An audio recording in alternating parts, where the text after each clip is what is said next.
ప్రేమించే హృదయం ఖాళీగా ఉండలేదు. ఇప్పుడు బాలీవుడ్ స్టార్ హీరోయిన్ కత్రినా కైఫ్ పరిస్థితి కూడా ఇలానే ఉంది. ప్రస్తుతం కత్రినా కైఫ్ ప్రేమ యాత్రలు కొనసాగిస్తుంది. ఇండస్ట్రీలో అడుగుపెట్టిన తర్వాత సల్మాన్ ఖాన్ కు మనసిచ్చింది కత్రినా. కొంతకాలం గాఢంగా ప్రేమించుకుంది జంట. తర్వాత బ్రేకప్ చెప్పుకున్నారు. సల్మాన్ తో బ్రేకప్ అయిన తర్వాత రణ్బీర్ కపూర్ ప్రేమలో మునిగి తేలింది కత్రినా. వీరి వ్యవహారం దాదాపు పెళ్లి వరకు వెళ్ళింది. మరి ఇంతలో ఏమైందో బాలీవుడ్ కటిఫ్ చెప్పుకుంది జంట. ఈ బ్రేకప్ తర్వాత హీరో ఆదిత్య రాయ్ కపూర్ కు కత్రినా దగ్గరైందని వార్తలు వచ్చాయి. అయితే ఇప్పుడు షాకింగ్ న్యూస్. వాళ్ళు వీళ్ళు కాదు, ఏకంగా అపర కుబేరుడు ముఖేష్ అంబానీ కొడుకు ఆకాష్ అంబానీతో కత్రినా డేటింగ్ చేస్తున్నట్లు బాలీవుడ్ హాట్ టాపిక్. ఇటీవల బిగ్ బి అమితాబ్ ఇంట్లో ఓ పార్టీ ఏర్పాటు చేశారు. ఈ పార్టీకి ఆకాష్ అంబానీ కత్రినాలు కలిసి ఒకే కారులో రావడం ఇండస్ట్రీ హాట్ టాపిక్ గా నిలిచింది.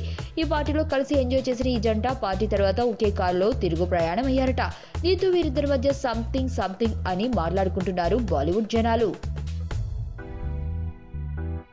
మరణం దేహానికే గాని ఆత్మకు కాదని భగవద్గీత చెప్తుంది. మనిషి బరువెంతున్నా మరణానంతరం 21 గ్రాములు తగ్గుతుందని సైన్స్ చెబుతుంది. అంటే ఆ 21 గ్రామ్స్ బరువు